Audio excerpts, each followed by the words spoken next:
Prendre son destin en main pour une paix durable et une cohésion sociale, c'est tout le sens du dialogue intermalien dont la phase nationale a pris fin cet après-midi avec plus de 200 recommandations et des résolutions. Une cérémonie présidée par le chef de l'État qui se dit fier de voir les Maliens réunis autour d'une même table pour décider de leur sort.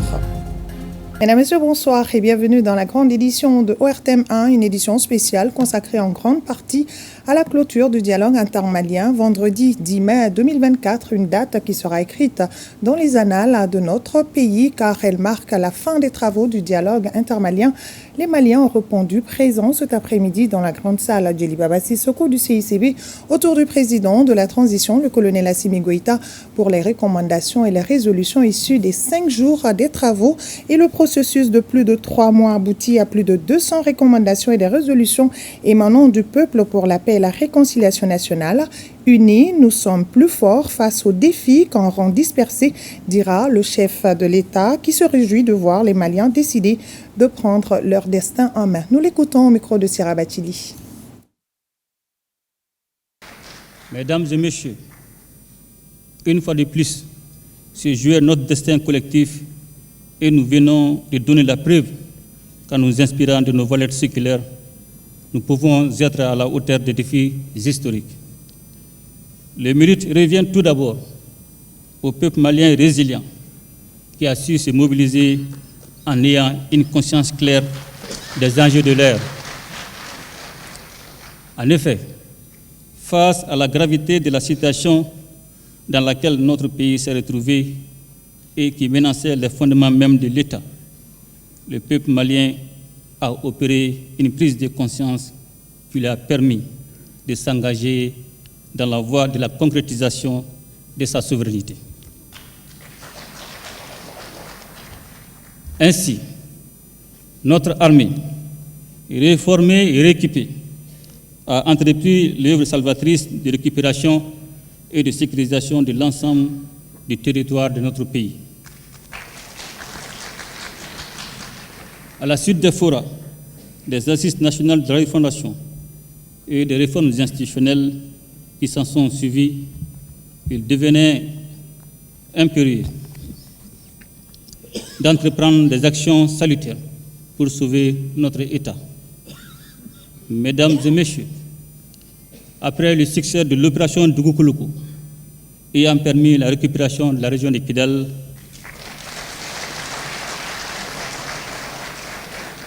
et d'autres localités importantes de notre pays, après une décennie d'occupation sur fond de séparatisme, il était indispensable de dénoncer l'accord pour la paix et la réconciliation nationale.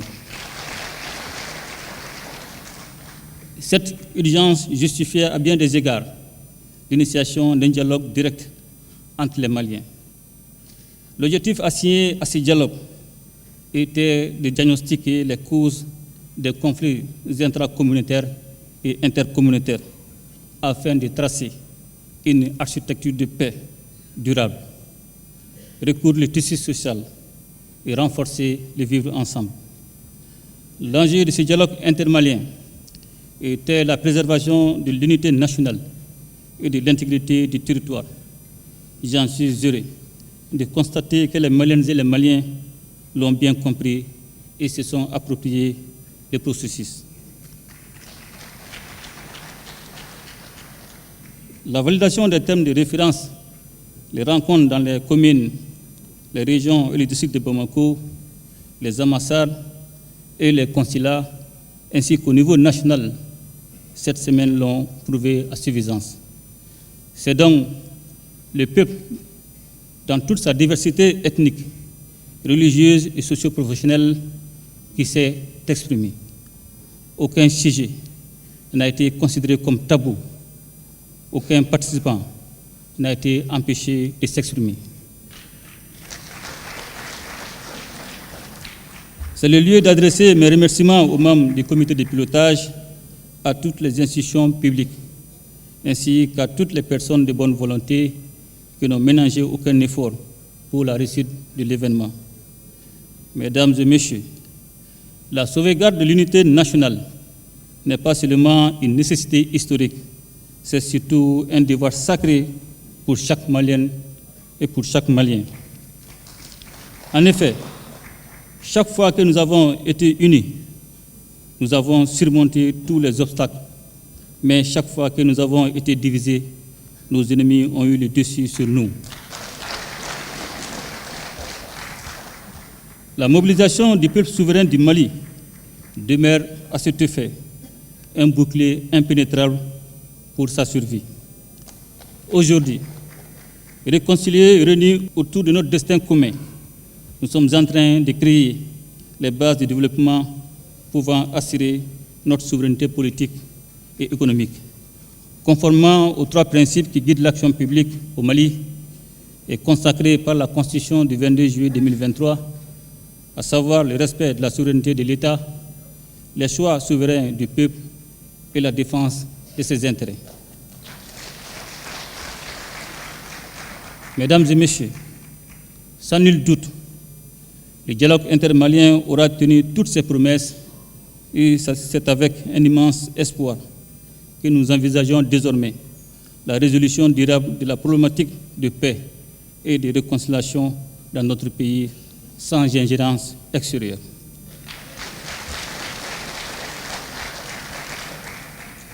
Je voudrais lancer un appel à tous ceux qui n'ont pas participé au dialogue afin qu'ils rejoignent les autres Maliens en vue de bâtir une paix durable, condition essentielle de tout développement.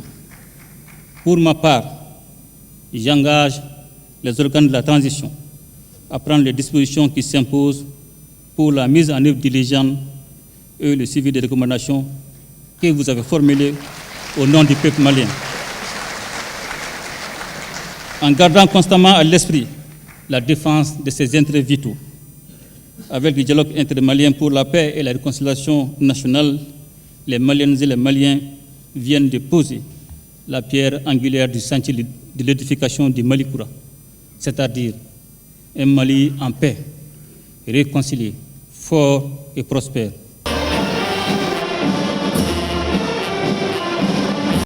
Voilà à l'instant le président de la transition. Les participants ont fait plus de 200 recommandations sur les 5 thématiques. Entre autres recommandations, la prorogation de la transition de 2 à 5 ans, la diminution du nombre des partis politiques, la révision de la charte de la transition et susciter la candidature du colonel Assimi Goïta à la prochaine élection présidentielle. Les recommandations et résolutions fortes du dialogue intermalien pour la paix et la réconciliation nationale dans le reportage de Mamadi Koné incessamment. Mention spéciale aux organisations internationales et aux ambassadeurs accrédités au Mali qui ont répondu présents à l'invitation du Mali lors de ce dialogue. Ils ont reçu les félicitations du comité de pilotage et du président de la transition, Youssouf Diakité.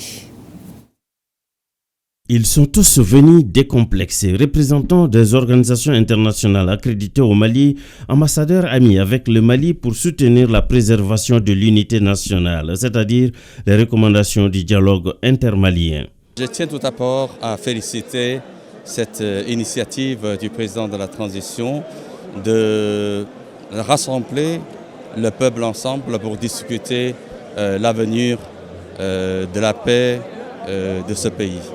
Alors, et depuis que certain temps, j'ai constaté que beaucoup de monde sont réunis ensemble. Et tout à l'heure, à l'extérieur, nous avons vu, il y a beaucoup de signatures, même beaucoup de jeunes qui sont d'accord et qui sont là pour soutenir le gouvernement. En tant que pays ami du Mali, j'aimerais dire que j'encourage cette initiative, j'encourage aussi le peuple malien pour... Comment est-ce que je peux dire? C'est que cette initiative donne l'opportunité et l'occasion pour tous les Maliens de s'asseoir autour de table, de discuter l'avenir de demain du Mali, la sécurité surtout. Et j'espère que cette sécurité peut être assurée et que le Mali puisse trouver un développement économique, social. Les pays amis de la sous-région étaient également fortement représentés à travers leurs ambassadeurs qui précisent de passage que le président de la transition malienne a juste trouvé l'idée géniale pour retrouver définitivement la paix et assurer le développement durable. Nous avons vraiment beaucoup apprécié l'initiative que le chef de l'État a prise pour appeler tous les Maliens à se mettre ensemble pour essayer de se parler, pour chercher les solutions pour la paix au Mali et la réconciliation nationale. Il y a l'adhésion populaire pour ce dialogue-là. C'est ce qui vraiment fait notre fierté, notre joie, de ce que ce dialogue-là puisse avoir lieu. Jusqu'aujourd'hui, nous sommes à la clôture. Donc vraiment, c'est vraiment une joie et je pense que c'est une très bonne initiative, c'est une très bonne chose. C'est vraiment une bonne approche, une bonne démarche qui permettra aux Maliens de trouver les solutions entre Maliens. Au lieu que les solutions viennent de l'extérieur, elles doivent venir des Maliens eux-mêmes. C'est vraiment une bonne initiative et une bonne démarche que moi je félicite. Pour cela, je félicite le président de la transition du Mali, son Excellence Assimi Goïta, ainsi que son Excellence Monsieur le Premier ministre et tous les membres du gouvernement par rapport à cette initiative très remarquable. Ces dialogues, on peut le dire, ouvrent définitivement la paix pour la stabilité du pays et amorcent le développement durable tant recherché par le peuple malien. Et les gouverneurs des 13 régions du Mali et du district de Bamako se disent satisfaits du déroulement des travaux. Ce dialogue, selon eux, doit être le top départ pour une paix définitive. Awama Kamara a tendu son micro au gouverneur de San, Koulikoro, Nioro du Sahel, Koutiala et celui de Bamako. Suivant. Il faudra que désormais le dialogue soit un moyen pour nous de règlement de tous nos différends. Nous, on est contents quand même de Koutiala parce que nos préoccupations essentiellement ont été prises en compte, notamment par rapport aux routes qui nous prennent la gorge. Ce problème en voie sera en phase d'être réglé. Et il y a d'autres règlements qui ont été également posés sur la table. C'est une première qu'on salue et qui est l'œuvre d'un homme qui a pensé fort. On le remercie pour cela. Le Mali aura maintenant compris, comme on le dit chez nous, si grande que soit une famille où règne la discorde, ça règne l'affaire d'un jour. Le Mali a compris aujourd'hui qu'il faut qu'on s'unisse. On a créé ce pays. Tout différent qu'on connaîtra désormais, j'ose croire, sera fait dans l'entente, dans l'harmonie et le linge sale se lavant en famille. Donc le problème sera réglé en famille. Nous avons pris en compte toutes les aspirations du peuple malien et de façon inclusive. Cette initiative est du président de la transition, son Excellence colonel Assimi Goïta, qui a toujours prôné la paix, l'union sacrée autour du Mali et qui a toujours voulu que le Mali se développe à travers les actes et la volonté des Maliennes et des Maliens. C'est ce qui fut fait et de façon inclusive, toutes les régions se sont retrouvées pour produire, pour faire des recommandations allant dans le sens de la paix, de la stabilité et du développement harmonieux du Mali. Je pense qu'à partir de ce dialogue, les Maliens comprendront qu'il fallait le faire pour l'intérêt supérieur du Mali. Le Mali vient de loin, nous avons toujours confié notre paix, notre cohésion sociale, notre entente, notre bien-être aux autres, à certains partenaires qui n'ont jamais voulu que le Mali retrouve la paix. Et globalement, en tout cas, les recommandations qui nous tiennent à cœur ont été toutes prises en compte. J'étais dans la commission défense-sécurité, il y a eu beaucoup de recommandations. Et je pense qu'à la suite, on a pu mettre l'accent sur les recommandations clés. Sinon, toutes les recommandations étaient de très bonnes recommandations, mais compte tenu du nombre assez élevé des recommandations, on a mis au moins l'accent sur les points clés qui ont été retenus. Et je pense que la mise en œuvre de ces recommandations-là pourra faire en sorte que le Mali pourra trouver sa sécurité. Je salue le président de la transition qui a initié ce dialogue intermalien. Je remercie tous les participants qui sont venus de loin Ça montre toute la détermination des Maliens à s'asseoir, à dialoguer et à trouver enfin une solution aux problèmes qui nous mènent depuis très longtemps. Je suis entièrement satisfait du déroulement et je félicite ici son Excellence, le président de la transition, chef de l'État, qui a eu cette initiative salutaire pour pouvoir donner aux Maliens de se débarrasser de tout ce qui a été un fardeau pour le Mali et de partir sur des bases saines pour le Mali Koura, le Mali dont nos générations méritent.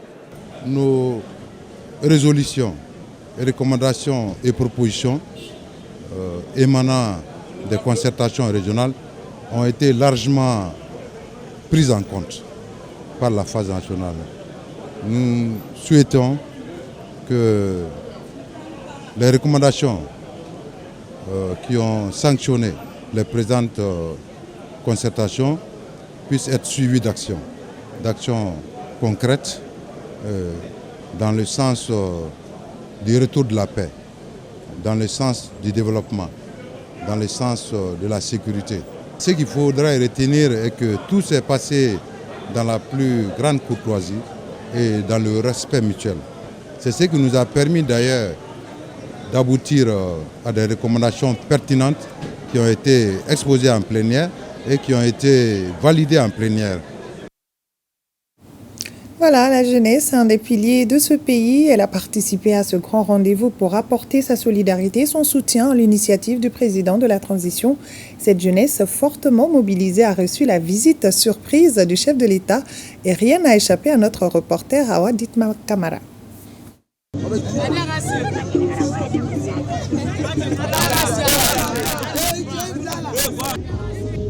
Au rendez-vous de l'histoire, ces jeunes ont eu l'opportunité et la chance d'inscrire leur nom dans les annales du pays du président Feu Modibo Keïta. À travers donc ces signatures, les jeunes du Mali se mettent à l'avant-garde des efforts visant à rétablir les liens séculaires.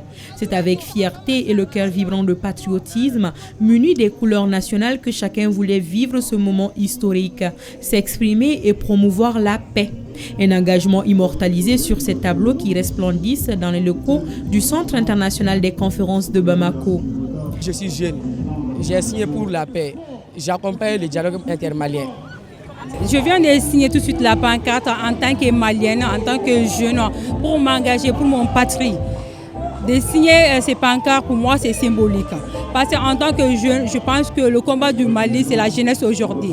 Si la jeunesse échoue, c'est le Mali qui échoue. Et puis, si la jeunesse gagne, c'est le Mali qui gagne. En tant que Maliens, nous devons s'unir et faire en sorte que notre pays s'avance. Parce qu'actuellement, il faut compter sur la jeunesse en fait. Parce que la jeunesse, c'est l'avenir du pays. Et quand la jeunesse ne travaille pas, c'est très difficile, vous voyez. C'est dans cette euphorie que le président de la transition, non moins capitaine du bateau Mali, arrive pour saluer les jeunes et leur réaffirmer toute sa reconnaissance. Car pour lui, aucun sacrifice n'est de trop pour la refondation de la mère patrie, le Mali.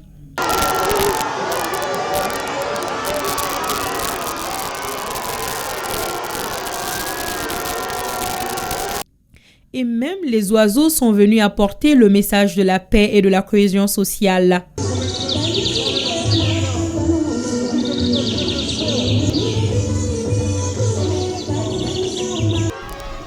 Et oui, la paix prend ainsi son envol au CICB dans le cadre du dialogue intermalien. Et oui, Awama Kamara, un signal fort avec les oiseaux. Dans le cadre de la cérémonie de clôture du dialogue intermalien, vous l'avez suivi en direct, le temps des activités a été donné par la prestation artistique axée sur des pas de danse des étudiants du département de danse du conservatoire Balafaseke Kouyaté. La composition chorégraphique mixte avec de la technique contemporaine véhicule des messages forts de la diversité culturelle du Mali. Al-Jumatina. Tout comme à l'ouverture, la cérémonie de clôture du dialogue intermalien pour la paix et la réconciliation nationale a été marquée par le rayonnement de l'art malien qui est un démembrement de la culture. Des étudiants du département de danse du Conservatoire des arts et métiers multimédia Balafaseke Kouyaté annoncent les couleurs à travers une création artistique axée sur des pas de danse représentant le Mali dans toutes ses formes et généralités.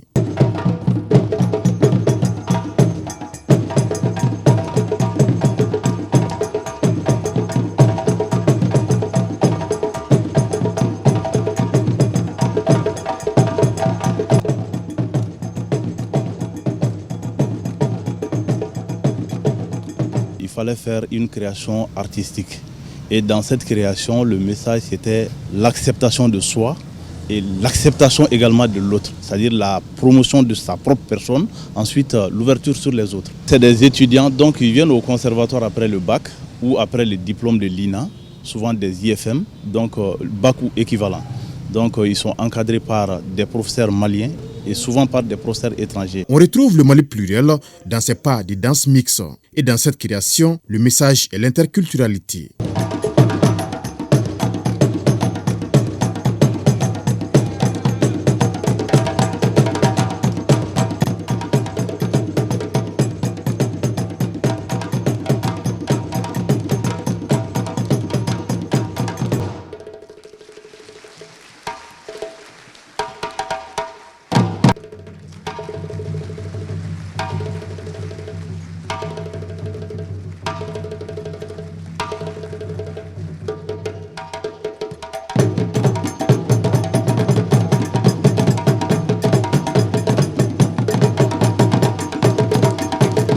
Ils ont voulu représenter le Mali dans sa généralité. Vous avez vu des pas de Dogon, des pas de Sonraï, de la danse Touareg. Donc c'est vraiment mix. Et puis il y avait de la technique contemporaine que les Maliens ne connaissent pas beaucoup. Mais c'est l'occasion quand même de montrer ces styles de danse-là. Cette composition chorégraphique résulte de la contribution du Conservatoire des Arts et Métiers Multimédia Balafassi Kouyaté à cette grande rencontre autour de l'édification du pays.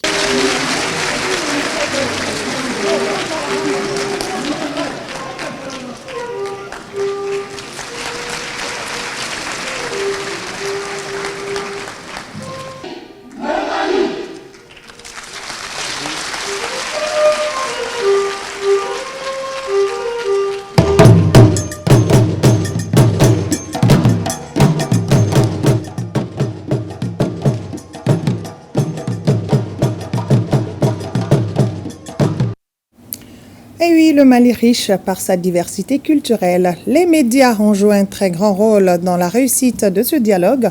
Presse audiovisuelle, presse écrite et celle en ligne, toutes ont réalisé des reportages, des émissions et éditions spéciales, des interviews et des magazines d'information. Focus sur le rôle joué par les médias avec Seydou Traoré. La presse malienne dans son ensemble public et privé s'est mobilisée pour assurer une bonne visibilité du dialogue intermalien pour la paix, la réconciliation nationale. Durant les 5 jours d'échange, des délégués en atelier et en plénière, la presse malienne dit avoir joué sa partition pour un Mali de paix et du peuple réconcilié. Dès le début jusqu'à aujourd'hui, on est là. Nous avons fait beaucoup d'interviews, nous avons rencontré presque toute la couche socio-professionnelle. Nous avons assisté aussi au plénière dans les salles et dans les commissions. Je crois que jusque-là, vraiment ça va. Chaque jour que Dieu fait, je peux faire à 4 à 5, même souvent 10 éléments par jour. Avec Lumière TV, qui est Web TV, et en même temps le journal presse écrite aussi, nous sommes en train d'écrire sur ça. C'est pour vous dire tout simplement que pour nous, nous venons faire le travail là, parce que on dit dialogue intermalien. Dans son statut de média d'État, l'ORTM a été au cœur du dispositif communicationnel du comité de pilotage du dialogue. Une large couverture qui a mobilisé une centaine d'agents pour des éditions spéciales et d'autres séries de formats utilisés pour la circonstance.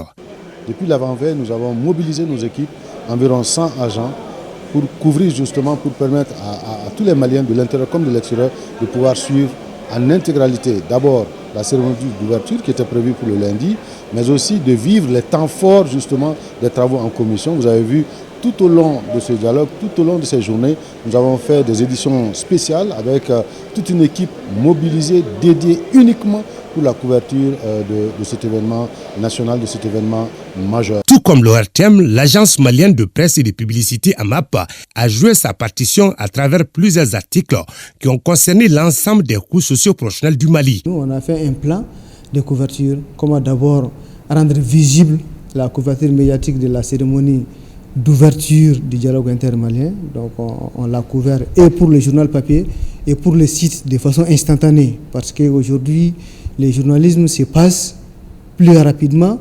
sur les réseaux sociaux. Outre les médias d'État, le studio Tamani, un média de proximité pour la paix, a relayé les échos du Centre international des conférences de Bamako sur l'ensemble de ses réseaux synchronisés dans 5 langues. Nous avons un journal dédié au dialogue intermalien le soir et un journal le matin dont une partie est dédiée au dialogue mais une autre partie qui couvre le reste de l'actualité. Les travaux du dialogue intermalien ont aussi été relayés par certaines presses étrangères à travers des correspondants conscients des défis maliens pour la paix. Depuis les premières heures, nous sommes mobilisés pour faire vivre aux Marocains et au monde entier, parce que c'est une chaîne internationale, tout ce qui se dit ici, tout ce qui se vit ici, et faire voir la réalité des choses et faire entendre aussi que ce sont des Maliens qui sont en train de parler aux Maliens des problèmes maliens pour trouver des solutions maliennes.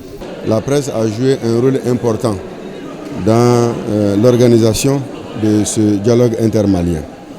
La presse s'est beaucoup impliquée par la diffusion de la bonne information, par la diffusion des messages sur le dialogue. En même temps, la presse s'est impliquée par l'organisation des rencontres avec le comité de pilotage. La couverture de la presse, elle est vraiment satisfaisante à tout point de vue. Tout le Mali savait qu'il y avait un événement à Bamako. Tout le Mali suivait avec attention. Et tous les soirs, dans le journal télévisé de l'RTM, il y avait également un suivi de ce qui se passait au CICB ici. De la commission de pilotage du dialogue aux délégués en passant par les autorités, tous ont salué le travail professionnel de la presse dans la couverture médiatique du dialogue. Les regards sont désormais tournés vers la bonne diffusion des recommandations issues des assises nationales du dialogue intermalien. Voilà le RTM, la passion du service public qui était au cœur de cet événement avec une forte équipe déployée avec à sa tête le directeur général Hassan Baba Djambélé. Chapeau à vous les soldats de Bozola. Suite donc de ce journal avant de revenir au dialogue intermalien. Chaque année, la Russie célèbre sa victoire sur l'Allemagne nazie et cela depuis 79 ans. L'événement est célébré ici au Mali à travers une réception à la résidence de l'ambassadeur de Russie au Mali. Reportage Youssouf Diakité.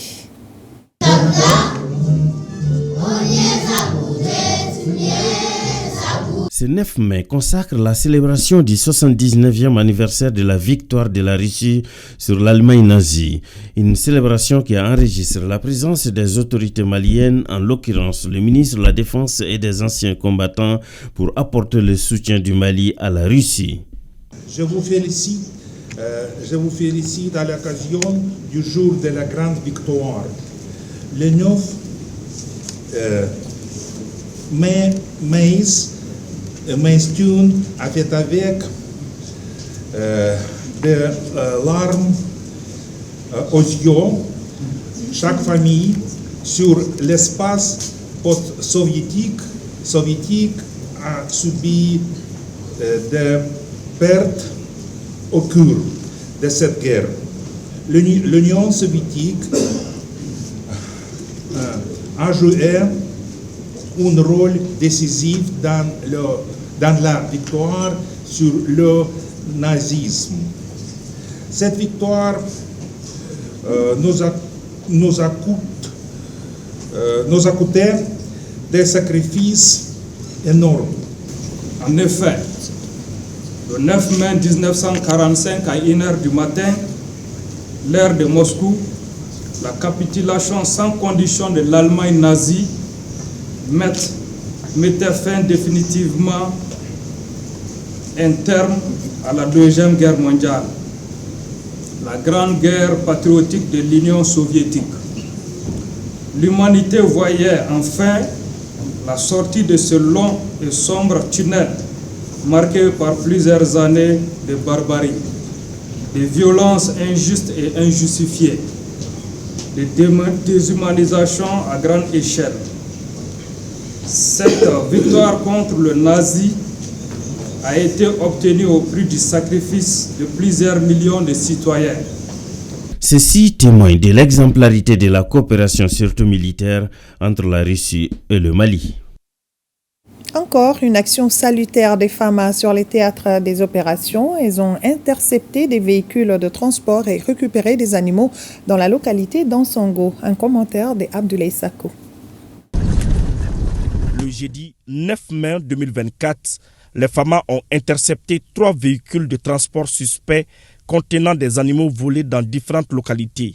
Il s'agit d'un troupeau composé de 38 vaches, 160 moutons, 180 chèvres. Les 10 animaux ont été débarqués au niveau de la fourrière d'Ansongo pour des enquêtes. L'état-major général des armées salue la détermination et le professionnalisme des FAMA dans la conduite de cette opération ayant permis de récupérer ces animaux.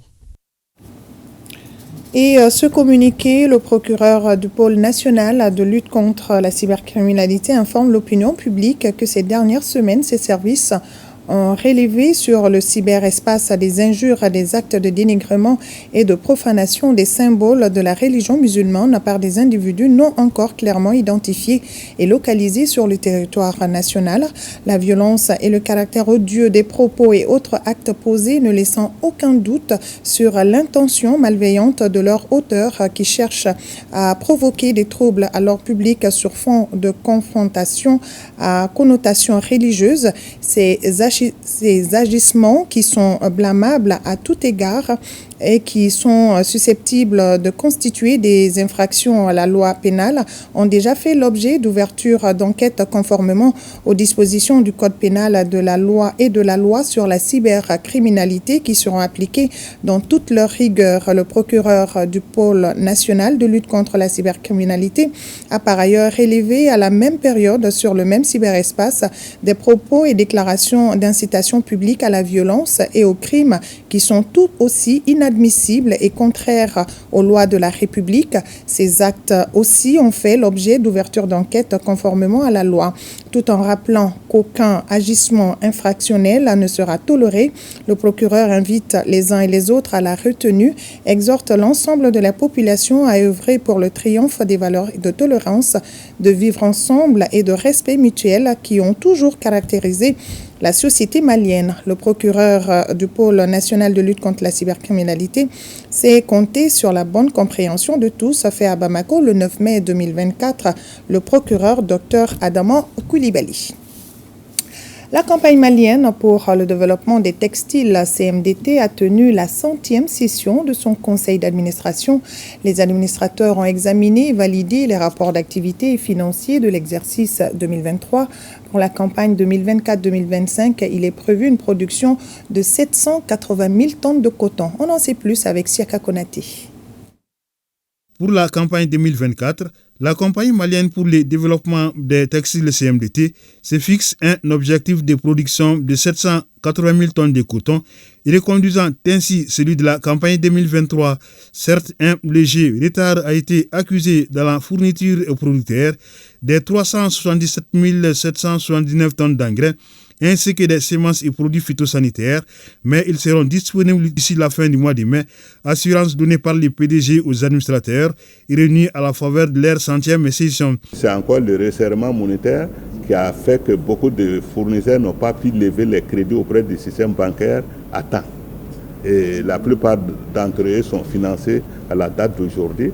Tout ce qui reste, c'est de mettre la logistique des ports vers le Mali. Le rythme suit son cours normal et nous espérons que d'ici la fin de mai, début juin, nous devrons avoir l'essentiel de nos intrants. Autre assurance donnée par les PDG, les producteurs qui n'ont pas encore perçu leur dû seront payés sous peu.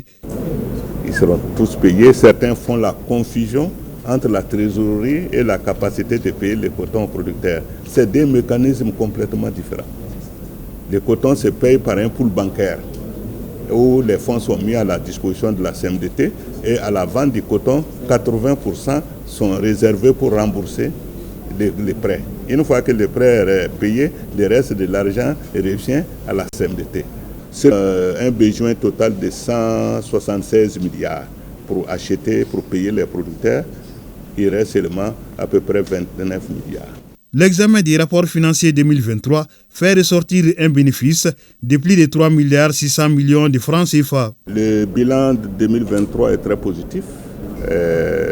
D'abord, nous avons fait un résultat net de 3,6 milliards de francs CFA qui n'était pas attendu compte tenu de l'attaque du coton par les jazides de la campagne 2022-2023 qui a fait chuter la production de près de 50%.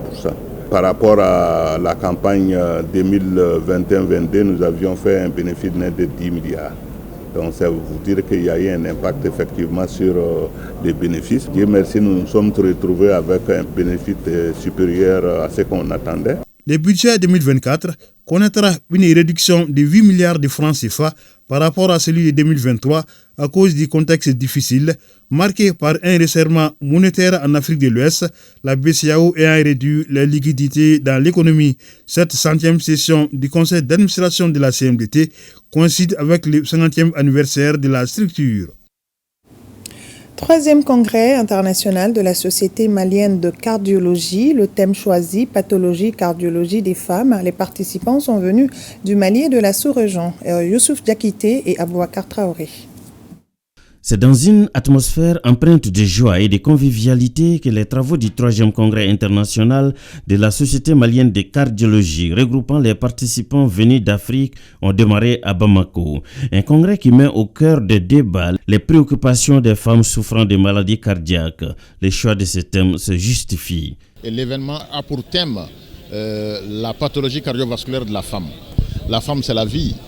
Et donc, après réflexion, nous nous sommes dit il y a des particularités chez la femme. Ces particularités méritent d'être révélées au grand jour pour que tout le monde, dans la pratique de tous les jours, puisse y faire attention. Et donc c'est pour cette raison-là que nous avons voulu attirer l'attention de l'ensemble des praticiens sur les particularités de la pathologie cardiovasculaire chez la femme. Le ministre de la Santé et du Développement social qui a ouvert les travaux se réjouit du choix du thème sur la problématique de la santé féminine. C'est le 3e congrès international de la Société malienne de cardiologie. Cette semaine, c'est la femme qui est placée au centre. Il faut reconnaître que la femme aussi a beaucoup de pathologies cardiovasculaires. C'est le lieu où les éminents scientifiques vont discuter de beaucoup de choses. Les recommandations vont en sortir et le département de la santé sera à leur côté pour les accompagner, pour le bien-être de toutes les femmes, aussi bien du Mali que de l'Afrique. Nous avons d'éminents spécialistes et si d'autres éminents spécialistes viennent s'ajouter, c'est de donner, de recevoir et partage d'expérience. Et ça ne peut que nous faire aller de l'avant. Ce 3e congrès devrait formuler des recommandations devant intégrer davantage la prise en compte des préoccupations des femmes dans les questions de santé. Le Mali est membre du processus de Kimberley depuis 2013 qui permet de contrôler la commercialisation des diamants bruts. Ce processus offre un cadre sûr aux pays exportateurs, un moyen de certification de cette pierre précieuse et favorise les transactions des diamants bruts exploités au Mali. Cet atelier d'échange vise à expliquer aux acteurs de la filière diamant les avantages du processus. Reportage Mamadou Fani. L'expertise, la certification, la levée d'intention, l'exportation, les comptoirs de vente, le paiement des taxes d'exportation, de contrôle de la sortie du diamant brut au cœur d'un atelier d'échange entre les acteurs de la filière. Le processus est déterminé à partir de ce qu'on appelle le schéma du processus de Kimberley, qui a un certain nombre d'exigences. Et ces exigences aussi prennent en compte les lois en vigueur. Donc comme ces acteurs-là sont pour la plupart des commerçants, nous voulons qu'ils comprennent quelles sont les procédures. Au regard de la procédure d'exportation du diamant brut en cours au Mali, les acteurs de la filière fondent beaucoup d'espoir sur cet atelier. Pour exporter un seul diamant, il faut 3 mois. Et dans les pays limitrophes comme la Guinée, comme le Libéria, il faut seulement 1 semaine, maximum 10 jours pour exporter. Qu'on puisse avoir un délai de 7 à 10 jours maximum, au lieu de faire 1 mois, 2 mois. Parce qu'il y a beaucoup de diamanteurs au Mali, au fait, qui veulent sortir avec du diamant. Mais à cause des procédures, tu vois, le délai est trop long. Le soutien des autorités permettra de booster la filière selon le ministre des Mines. Les échanges autour de ces aspects de la commercialisation permettront, j'en suis convaincu, d'avoir une compréhension mutuelle des procédures d'exportation du diamant brut. Nul doute que chaque participant travaillera à identifier et trouver des solutions à tous les problèmes qui entravent l'efficacité et la transparence des procédures d'exportation des diamants bruts. Au sortir de cet atelier, les participants seront édifiés par les experts des différents services en charge de la commercialisation du diamant brut. Quelque chose de grand se prépare. Le teasing vient d'être dévoilé. Et oui, il s'agissait du changement d'identité de la BICIM qui devient AFG Banque et Atlantique Assurance qui devient AFG Assurance. Deux nouvelles entités qui héritent de l'expérience et des performances de leurs prédécesseurs. J'y arrive.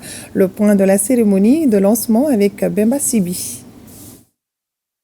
AFG Banque et AFG Assurance sont les nouvelles identités de la BICIM et de Atlantic Assurance Mali. Ceci après leur acquisition par Atlantic Financial Group Holding. Aujourd'hui, c'est une nouvelle ère qui s'ouvre. Elle s'ouvre après la clôture du chantier de la transformation de notre marque. L'ambition affichée par AFG est de se démarquer par une identité visuelle forte. Derrière cette marque, nous délivrerons une qualité de service à la hauteur de nos ambitions. Avec le nouveau nom que nous allons arborer à partir d'aujourd'hui, nous comptons poursuivre nos efforts sur le renforcement de nos principales lignes de métier en déployant de manière systématique les savoir-faire uniques du groupe AFG. Aujourd'hui, avec une empreinte dans 7 pays du continent, notre groupe a beaucoup changé.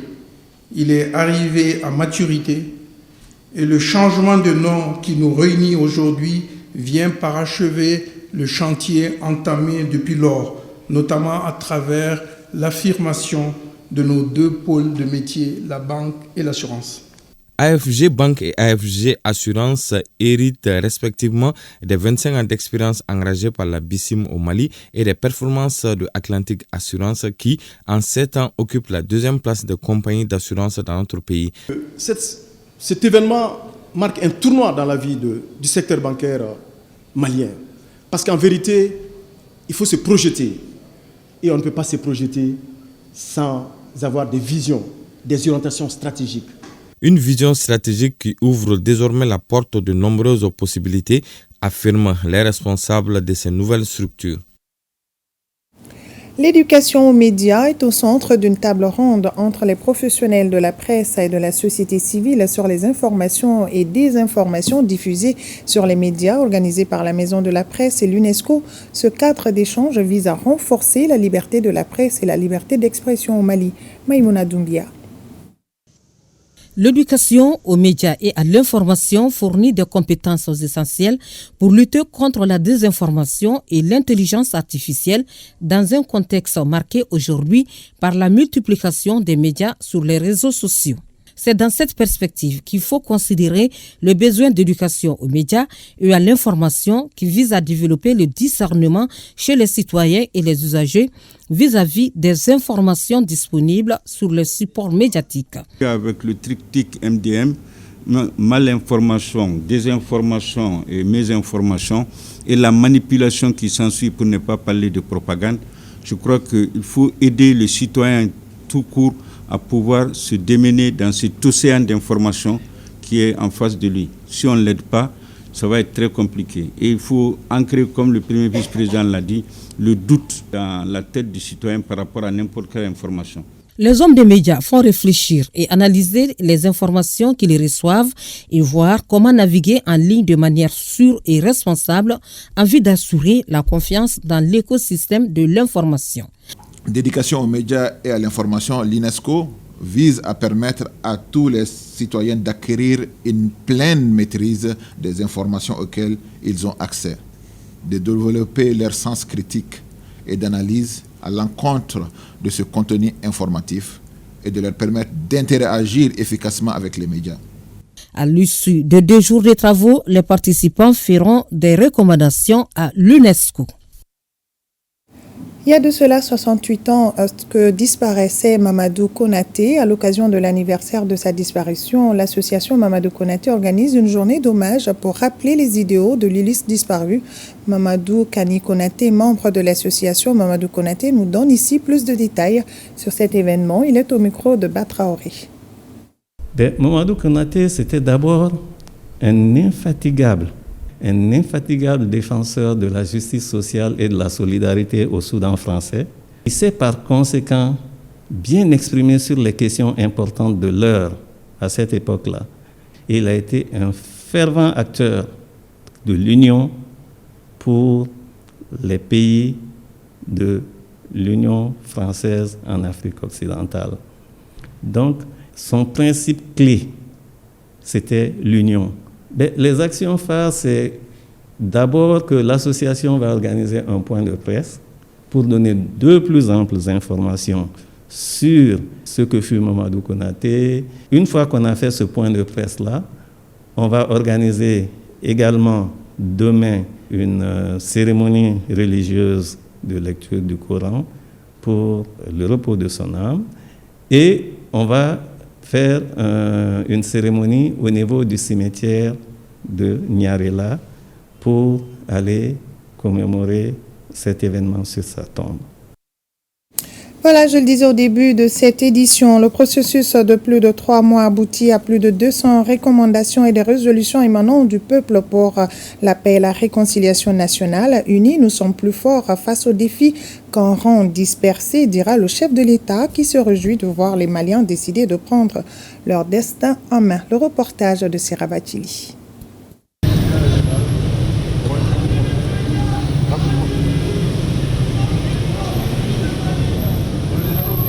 Le bateau Mali est arrivé à quai ce 10 mai 2024, jour historique qui a noté la participation du peuple à la construction de l'édifice de la paix.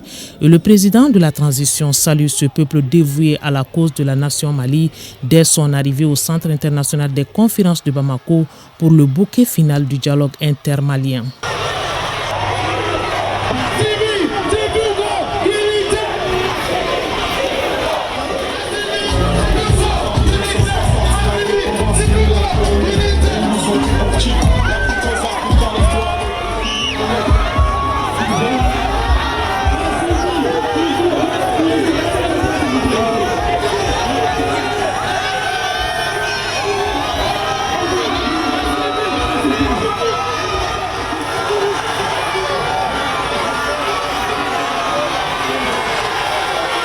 Trois mois de processus marqués par différentes rencontres avec toutes les couches socio-professionnelles. Le Mali, dans sa diversité ethnique, s'est exprimé et fait part de ses aspirations pour la paix et la réconciliation nationale. Des pistes pour une nouvelle architecture de la paix, plus de 200 recommandations et des résolutions pour une bonne gouvernance et une économie solidifiée. L'on en retient la prorogation de la transition de 2 à 5 ans. Le dialogue intermalien, selon le président du comité de pilotage, est sans doute la voix du peuple qui résonne. Dans les cris d'espoir entendus, nos compatriotes souhaitent ardemment une nouvelle architecture de paix dont les piliers doivent être bâtis sur les rochers du plateau Mandingue et le plateau Dogon, avec les sables de nos belles dunes du nord du Mali, avec les eaux de nos beaux fleuves du Niger, Sénégal, Bani, Falamé, du Sourou sur la Volta et même le Yamé chez mes cousins Dogon, ainsi que la paille de nos cultures et de notre fleur. Les Maliens veulent rester imbibés dans leur mécanisme endogène de gestion des conflits. Ce dialogue aura donc permis de briser la glace, de dire tout haut ce que le citoyen murmurait tout bas, un exercice voulu par le président de la transition et rappelé par le président du comité de pilotage du dit dialogue. Le mérite vous revient, Monsieur le Président de la transition. Vous l'avez pensé, vous l'avez dit et vous l'avez fait.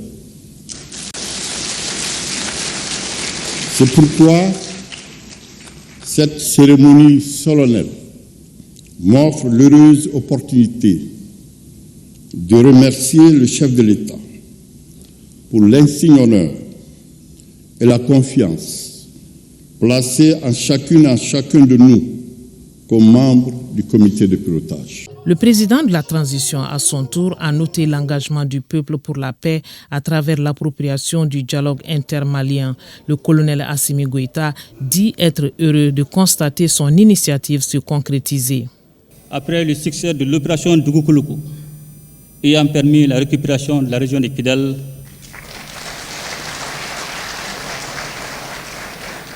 et d'autres localités importantes de notre pays, après une décennie d'occupation sur fond de séparatisme, il était indispensable de dénoncer l'accord pour la paix et la réconciliation nationale. Cette urgence justifiait à bien des égards l'initiation d'un dialogue direct entre les Maliens. L'objectif assigné à ce dialogue était de diagnostiquer les causes des conflits intracommunautaires et intercommunautaires afin de tracer une architecture de paix durable, recoudre le tissu social et renforcer le vivre ensemble. L'enjeu de ce dialogue intermalien était la préservation de l'unité nationale et de l'intégrité du territoire. J'en suis heureux de constater que les Maliennes et les Maliens l'ont bien compris et se sont appropriés le processus. Réconcilier et reconstruire la souveraineté est non seulement politique, mais aussi et surtout économique. Aux Maliens, le chef de l'État adresse un message d'unité face aux défis avec cette conviction: unis, nous sommes plus forts. La sauvegarde de l'unité nationale n'est pas seulement une nécessité historique, c'est surtout un devoir sacré pour chaque Malienne et pour chaque Malien. En effet, chaque fois que nous avons été unis, nous avons surmonté tous les obstacles. Mais chaque fois que nous avons été divisés, nos ennemis ont eu le dessus sur nous. La mobilisation du peuple souverain du Mali demeure à cet effet un bouclier impénétrable pour sa survie. Aujourd'hui, réconciliés et réunis autour de notre destin commun, nous sommes en train de créer les bases de développement pouvant assurer notre souveraineté politique et économique. Conformément aux 3 principes qui guident l'action publique au Mali et consacrés par la Constitution du 22 juillet 2023, à savoir le respect de la souveraineté de l'État, les choix souverains du peuple et la défense de ses intérêts. Mesdames et messieurs, sans nul doute, le dialogue intermalien aura tenu toutes ses promesses et c'est avec un immense espoir que nous envisageons désormais la résolution durable de la problématique de paix et de réconciliation dans notre pays sans ingérence extérieure.